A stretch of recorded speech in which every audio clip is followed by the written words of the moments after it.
Hulat-hulat na mga bossing, charging pa siya. So wala pa na pagdidikit iyang LCD kay testing ka man lang. Para in kaso na ay problema na sad, mawali pa sa kadiya. Or sa store, hindi yung biran. So charging ka siya kay. Kaya.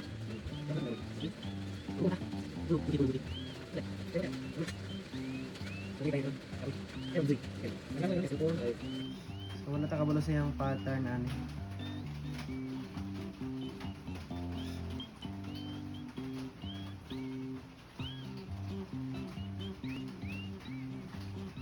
Goods.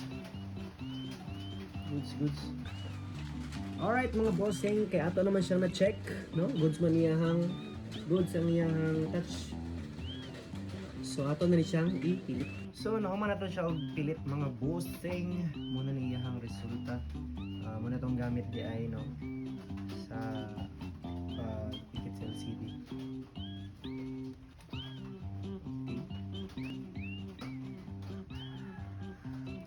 Wala ta kabalo siyang pattern. Pero at least good sa siya. Alright. Thank you so much.